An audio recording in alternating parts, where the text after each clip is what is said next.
আসসালামু আলাইকুম। গত পর্বে আমরা দেখিয়েছিলাম কিভাবে একটি ওয়ার্ডপ্রেস সেটআপ করতে হয়। তো আমরা এই পর্বে দেখব সেই সেটআপ করা ওয়ার্ডপ্রেসের অ্যাডমিন প্যানেলে কীভাবে ঢুকতে হয়। আমরা গত পর্বে এটার নাম দিয়েছিলাম টিউটোরিয়াল। তো প্রথমে আমি আমার ডোমেইনটির নাম দিচ্ছি টিউটোরিয়াল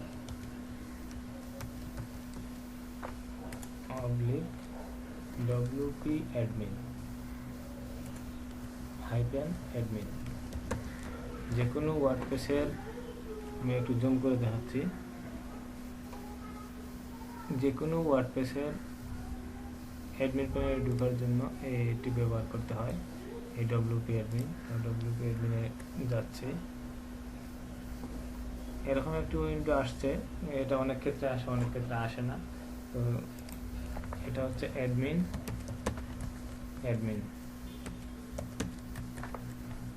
প্যানেলে ঢোকার জন্য এরকম পাসওয়ার্ড চাই। এখান থেকে আমাদের ইউজার নেমটি দিয়েছিলাম অ্যাডমিন, এবং এটার পাসওয়ার্ড দিতে হবে। এক্ষেত্রে মনে রাখবেন আপনারা গত পর্বে যে পাসওয়ার্ড এবং ইউজার নেম মনে রাখার কথা বলেছিলাম, লেখার কথা বলেছিলাম, এখানে সেই অ্যাডমিন এবং সেই ইউজার নেম এবং পাসওয়ার্ডটা দিতে হবে।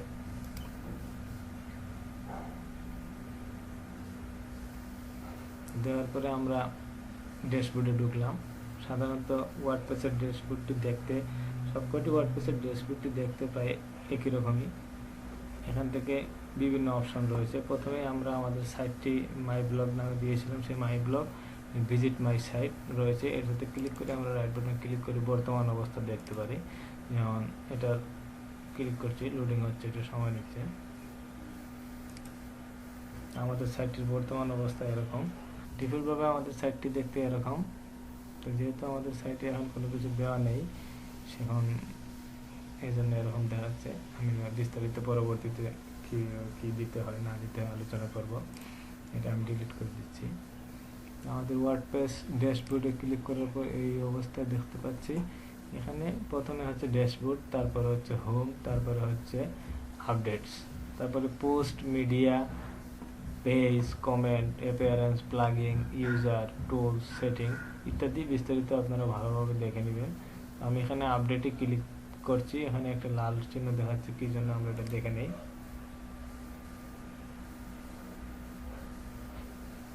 আপডেটে ক্লিক করার পরে এই অপশনটি রয়েছে এবং এটি অটোমেটিকলি আপডেট হয় ওয়ার্ডপ্রেস ভার্সন। আমরা চাইলে এটাকে আবার আপডেট দিতে পারি। আপডেট দিলে এই অপশনটা আর দেখাবে না। আমরা এখানে আপডেট দিচ্ছি। আমাদের সাইটটি সাকসেসফুলি আপডেট হয়ে গিয়েছে। আপডেট হওয়ার পর এই অবস্থা দেখতে পাচ্ছি আমরা। এখন এখানে যে অপশন ছিল আপডেটের, সেই আপডেট অপশনটি চলে গেছে। তো পরবর্তীতে আমরা ক্লিক করছি পোস্টের অবস্থা দেখে আসি। যেমন পোস্ট, যেহেতু আমাদের ডিফল্টভাবে এই ওয়ার্ডপ্রেস থিমটি সেট আপ দেওয়া, এখানে একটি মাত্র পোস্ট রয়েছে, যেটা হ্যালো ওয়ার্ল্ড। এটা যে কোনো ওয়ার্ডপ্রেস ফ্রি থিম ইউজ করলে এই হ্যালো ওয়ার্ল্ড পোস্টটি অটোমেটিকলি এসে যায়। এরপরে রয়েছে আমাদের পোস্টের মধ্যে অপশন রয়েছে all post, add new, category tag ইত্যাদি। আমরা বিস্তারিত পরে জানবো। পরবর্তী অপশনটি হচ্ছে মিডিয়াতে দেখি আমরা কি।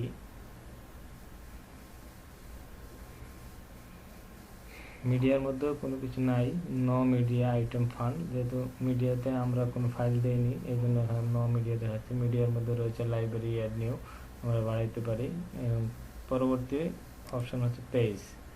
এখান থেকে আমরা বিভিন্ন পেজ ক্রিয়েট করতে পারি। যেহেতু এখানে ডিফল্টভাবে দুইটি মাত্র পেজ দেওয়া রয়েছে, একটি পাবলিশ হয়েছে, একটি ড্রাফট রয়েছে। তো এটা ড্রাফট রয়েছে যেটা দেখাচ্ছে, শুধু সিম্পল পেজটা পাবলিশ হয়েছে।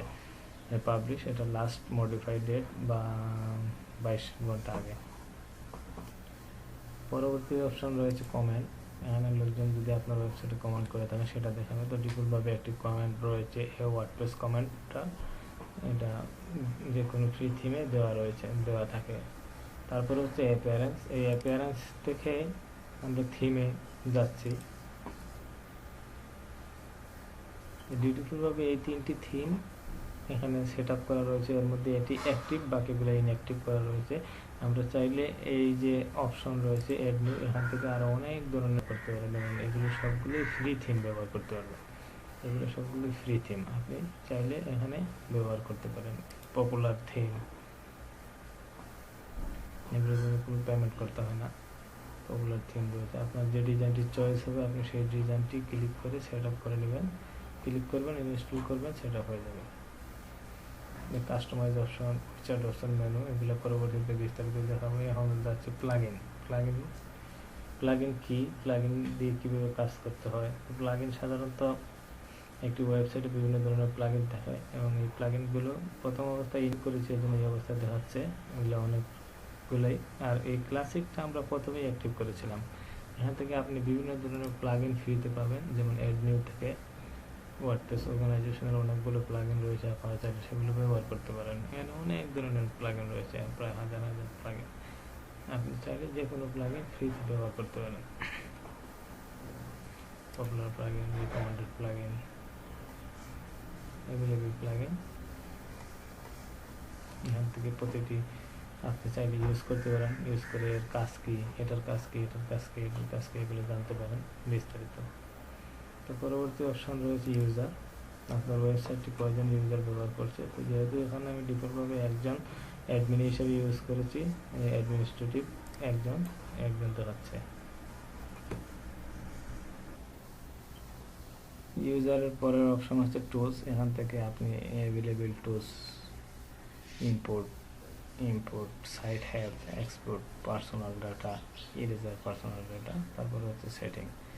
এই সেটিংয়ে সবচেয়ে গুরুত্বপূর্ণ অপশন পারমালিঙ্ক। সেটিং থেকে আপনাকে পারমালিঙ্কটা অবশ্যই চেঞ্জ করে নিতে হবে। এই পারমালিঙ্কটা বাই পোস্ট নেম দিতে হবে, যখন আপনি আপনার সাইটটিকে ডেভেলপ করতে চান, দিয়ে সেভ করে নিতে হবে। ধন্যবাদ, ভালো থাকবেন।